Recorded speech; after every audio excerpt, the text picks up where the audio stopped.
মসজিদের নগরী বলা হয় ঢাকাকে, কিন্তু কে জানত মসজিদকে ছাপিয়ে নিজেদের বিশ্বের সামনে মেলে ধরবে ঢাকা শহরের পোস্টারগুলো।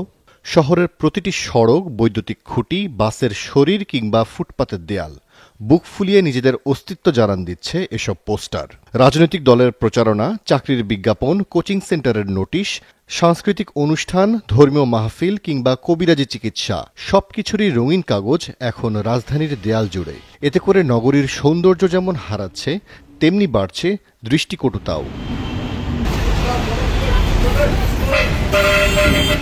রাজধানীর ফার্মগেট, শাহবাগ, মিরপুর কিংবা যাত্রাবাড়ি সব জায়গাতেই একই চিত্র। কোথাও পুরনো পোস্টারের ওপর নতুন পোস্টার, কোথাও আবার ছেঁড়া কাগজের টুকরো উড়ে বেড়াচ্ছে বাতাসে। জনসাধারণ কাকে কি বলবো?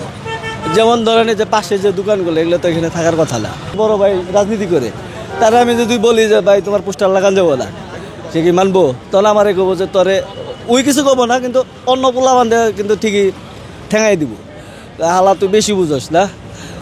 মূল টোটাল থিমটা হলো এটা। আমাদের এই মাইন্ড যেদিন চেঞ্জ না হবে ততদিন পর্যন্ত এগুলো থাকবে। সাধারণ মানুষ আমাদের করণীয় একটা, প্রশাসন আর রাজনীতিবিদদের কাছে জিম্মি।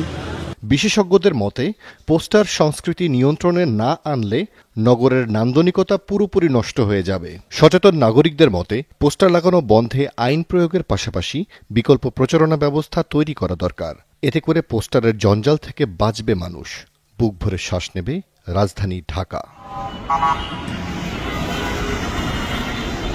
এই ঢাকা শহরে এই যে পরিমাণ ব্যানার, পোস্টার, বিলবোর্ডগুলো ব্যবহার করা হয়, এইগুলো তো আসলে আমাদের পরিবেশের জন্য ভালো না। ঢাকা শহরে যেমন সৌন্দর্য নষ্ট করে, তেমনি পরিবেশের ক্ষতি করে। এরকম অনেক সমস্যায় আমাদের সম্মুখীন হতে হচ্ছে। রাস্তার দেওয়ালে পোস্টার, স্কুলের দেওয়ালে পোস্টার, ভালো ভালো শপিং মলের সামনে বড় বড় সব ব্যানার, পোস্টার, বিলবোর্ড ব্যবহার করে। তো সেই ক্ষেত্রে আসলেই আমাদের ঢাকা শহরের মানসম্মত পরিবেশটা এরাই নষ্ট করতেছে। নতুন রাজনীতিবিদ দলরা যদি এরকম বিভিন্ন ধরনের পোস্টারগুলো নিয়ে আমাদের শহরটাকে এরকম নোংরা করতে থাকে, এক সময় তো তারা দেশের উন্নয়ন কিভাবে করবে?